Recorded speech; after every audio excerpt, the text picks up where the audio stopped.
फिर बाद में जो मेरी वाइफ थी, वाइफ को इन्होंने कुछ इशारे किए थे। इन्होंने मेरे को गाड़ी में बताया कि ये मेरे को ऐसे गलत इशारे कर रहा है, असली इशारे। मेरी बीवी को छेड़ा, ये उसका आदत है। तभी मैं उसको बचाती, चलो कोई बात नहीं, मेरा पति जो कहेगा वही करना पड़ता है। वहाँ पर पेट्रोल पंप पहुंचे तो वहाँ पहुंचने से पहले वहाँ पर पहुंचने के बाद हमने देखा कि वो जो कर्मचारी थे वो क्या अश्लील हरकतें कर रहे थे पहले गाड़ी में उतरने से पहले। मैं अधिकारी रहा हूँ, यहाँ एसडीएम लेवल का अधिकारी रहा हूँ, तो आप नियम क्यों तोड़ रहे हो? आपको क्या पता है नियम? पहले पढ़ाती थी कॉलेज, प्राइवेट कॉलेज, पढ़ा के मैंने उसको घर बैठे खिलाया। तो मेरे पति ने भी बोला, तो इस बीच में बोलचाल और हाथापाई हुई। उन्होंने भी मेरे पति को मारा। न्याय की कुर्सी पर बैठे उपखंड अधिकारी आरएस छोटूलाल शर्मा एक पेट्रोल पंप पर गए जहां पर सीएनजी भरवाने के लिए कार खड़ी की। तभी उन्होंने फ्यूल का ढक्कन नहीं खोला तो पंप के कर्मचारी ने पीछे लगी दूसरी कार में फ्यूल भरने के लिए वही उसने शुरू की और यह देखते ही उपखंड अधिकारी छोटूलाल शर्मा तमतमा गए और तपाक से बोले, मैं यहाँ का एसडीएम हूँ, पहले उधर क्यों फ्यूल भर रहे हो? इस तरह से बोलना और इसके साथ ही उस कर्मचारी को थप्पड़ भी जड़ दिया, धक्का भी मारा। यह देखकर पास में दूसरा पंप कर्मी दौड़ कर आया और वह भी उनका विरोध करने लगा तो एसडीएम साहब ने उन्हें भी थप्पड़ जड़ दिया। इसका पूरा लाइव पंप पर लगे कैमरे में सीसीटीवी फुटेज में ये पूरा घटनाक्रम कैद हो गया है, जिसमें स्पष्ट तौर पर दिखाई दे रहा है कि एसडीएम की पत्नी जो कथित तौर पर बताई जा रही हैं दूसरी बच्ची के साथ में उतरती हैं, उसके पीछे एक छोटी बच्ची और वो पैदल निकलती हैं और उसके बाद एसडीएम साहब तमतमाते हुए आते हैं और कहते हैं, मैं यहाँ का एसडीएम हूँ, तुम पहले उसके कैसे सीएनजी भर रहे हो? इस तरह की बात उस सीसीटीवी कैमरे में भी स्पष्ट तौर पर सुनाई दे रही है। यह फुटेज और यह वीडियो सोशल मीडिया पर खूब वायरल हुआ और इसके साथ ही उनकी बैकग्राउंड का जो रिएक्शन भी सामने आया।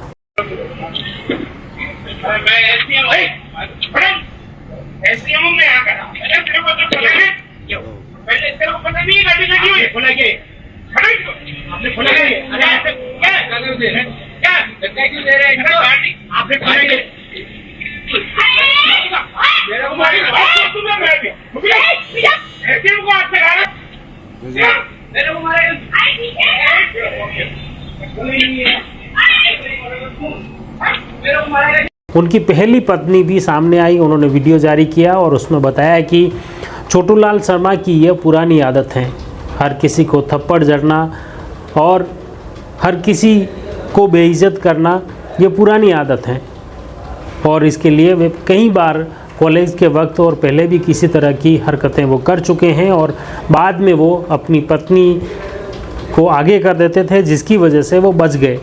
लेकिन इस बार जो उन्होंने किया वह सब कुछ सीसीटीवी फुटेज में कैद हो चुका है और इसलिए अब उनका कोई भी झूठ चलने वाला नहीं है। मैं पढ़ाती थी कॉलेज, प्राइवेट कॉलेज, पढ़ा के मैंने उसको घर बैठे खिलाया। कॉलेज में लड़ाई करके आ जाता है, लड़कियों को छेड़ के आ जाता है, वहाँ भी उसको नौकरी से निकालते थे जूनियर। तब मैं उसको बचाती था, वो मुझे आगे कर देता था। मेरी बीवी को छेड़ा, ये उसका आदत है। तभी मैं उसको बचाती, चलो कोई बात नहीं, मेरा पति जो कहेगा वही करना पड़ता है, साथ में रहते थे, है ना, कि तू इस पे साइन कर दे, तू इस पे साइन कर दे। टोंक में बजे की माफिया के उसके केस चलाया था, फेसबुक पे है पूरी स्टोरी, तो उसमें भी उसने मुझे आगे कर दिया था कि तू साइन कर दे, बोल देना कि तेरे से पैसे उधार लिए। कोई पैसे उधार नहीं, काली कमाई थी। हालांकि आपको बता दें कि इस पूरे घटनाक्रम के बाद उपखंड अधिकारी जो है आरएस छोटूलाल शर्मा अपनी पत्नी के साथ कथित तौर पर वह थाने में जाते हैं, भीलवाड़ा के उस थाने में जाते हैं, रिपोर्ट देते हैं, पुलिस प्रकरण दर्ज करती है और उसमें छोटूलाल शर्मा आरएस की पत्नी ये आरोप लगाती हैं कि पंप कर्मी ने उनके ऊपर अभद्रता व्यवहार किया था, उनके ऊपर अश्लील इशारे किए थे और इसी वजह से उनके पति आरएस जो है छोटूलाल शर्मा है वो भड़क गए थे और उनकी पत्नी की इज्जत के खातिर उन्होंने ये बात कही और इसी दौरान वे विरोध करने लग गए उनकी पत्नी ने वीडियो में यह भी कहा है कि वहाँ पर कई 50 लोग एकत्रित हो गए थे। हालांकि सीसीटीवी फुटेज जो आया है उसमें एसडीएम और 2 कर्मचारी के अलावा कोई खास वहाँ पर कोई नहीं दिख रहा था। उनकी पत्नी और कुछ लोग ही वहाँ पर मौजूद थे। हालांकि पंप के अन्य फुटेज अभी सामने नहीं आए हैं जो पुलिस की जांच का विषय है, लेकिन इस पूरे मामले को लेकर न सिर्फ प्रशासन बल्कि पुलिस को भी सभी पहलुओं पर गहन जांच करने की ज़रूरत है और उसका खुलासा करने की ज़रूरत है। मैं दीपिका व्यास, पत्नी छोटूलाल शर्मा, आरएएस अधिकारी। हम दिवाली के त्योहार पर हम हमारे घर से निकले थे गांव जाने के लिए कि कुछ 4 महीने पहले मेरे जेठ जी का देहांत हो गया था, तो उनके बच्चे और हम सब ये त्योहार मनाने के लिए घर से निकले थे। तो गाड़ी में फ्यूल खत्म हो गया था, तो हम पेट्रोल पंप पे पहुंचे। वहां पर पेट्रोल पंप पहुंचे तो वहां पहुंचने से पहले वहां पर पहुंचने के बाद हमने देखा कि जो कर्मचारी थे वो क्या अश्लील हरकतें कर रहे थे पहले गाड़ी में उतरने से पहले। तो ये बात मैंने अपने पति को बताई। तो उसके बाद मेरे पति ने कहा कि कोई बात नहीं, फ्यूल खत्म हो रहा है तो अपन पहले भरवा चलते हैं ना। तो हम सब उतरे। मेरे पास 2 महीने का बच्चा था, मैं उसको लेके उतरी और मेरे सारे छोटे छोटे बच्चे भी उतरे। ये उतर के हमको साइड में खड़ा कर दिया। जब नियमानुसार हमारी पहले गाड़ी भरनी थी तो वो हम जानबूझकर वो हमको साइड में खड़ा करके और पीछे वालों की गाड़ी ना उन लोगों को उसने उतारा और उन लोगों को उनकी फ्यूल भरने लग गया। तो ये देखते हुए मेरे पति वहां दौड़ के गए कि भाई ये क्या कर रहे हो आप। तो वो उस टाइम उनसे बदतमीजी से बात करने लग गया। तो फिर मेरे पति ने भी बोला, तो इस बीच में बोलचाल और हाथापाई हुई। उन्होंने भी मेरे पति को मारा, ऐसे मुक्के मारा कि मुंह से खून आने लग गया। मैं भी इस बीच में मैं बचाव करने गई कि भाई मत मारो आप। 50 लोग उनको घेर के खड़े हो गए थे। फिर ये चीज बस इसको गलत तरीके से एडिट करके और सोशल मीडिया पे खूब फैलाया जा रहा है कि भाई एसडीएम है तो इसलिए हमको मारा, रोब झाड़ रहा है, जबकि ऐसा कुछ है नहीं है। कोई पति अगर अपनी पत्नी के लिए अगर उसकी मान सम्मान के लिए लड़े तो ये कोई गलत बात नहीं है। तो मेरी आप सबसे अपील है कि इस चीज को आप बढ़ावा ना दे, इन ऐसे गुंडे बदमाशों को बढ़ावा ना दे, ठीक है ना। तो ये जो चीज चल रही है, आप गलत जो कमेंट कर रहे हो उसको सोशल मीडिया से डिलीट करें, बस मेरी आपसे यही अपील है। अगर वास्तव में एक आरएएस अफसर की पत्नी के साथ इस तरह की अभद्रता हुई है तो निश्चित तौर पर पंप के कर्मचारियों पर सख्त कार्रवाई होनी चाहिए कि अगर एक अधिकारी की पत्नी भी सुरक्षित नहीं है तो फिर आम व्यक्ति का क्या कुछ कहना। और अगर सीसीटीवी फुटेज और जांच में ये साफ होता है कि उपखंड अधिकारी की पत्नी या उपखंड अधिकारी ने ही ये एक नई कहानी गढ़ी है तो उनके खिलाफ भी जांच में जो भी तथ्य सामने आते हैं उस आधार पर कार्रवाई होनी चाहिए ताकि भविष्य में कोई भी अफसर इस तरह की हरकत न करे। खैर, ये पूरा घटनाक्रम सीसीटीवी फुटेज में है और अब इस पूरे मामले की जो पूरी तथ्यात्मक जांच होगी प्रशासनिक और पुलिस स्तर पर, उस जांच में ही स्थिति स्पष्ट हो पाएगी कि कौन सही है और कौन गलत। लेकिन प्रारंभिक तौर पर जो सीसीटीवी फुटेज सामने आए उस आधार पर राज्य सरकार द्वारा आरएएस छोटूलाल शर्मा को निलंबित कर दिया है और उनका मुख्यालय जयपुर कर दिया गया है।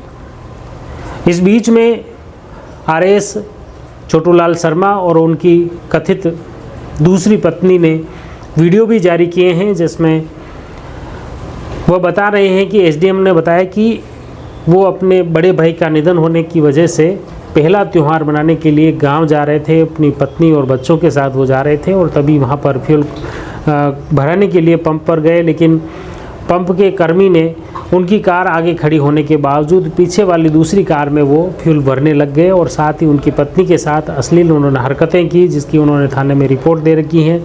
इसकी जाँच होनी चाहिए और इसी वजह से वे थोड़े नाराज़ थे।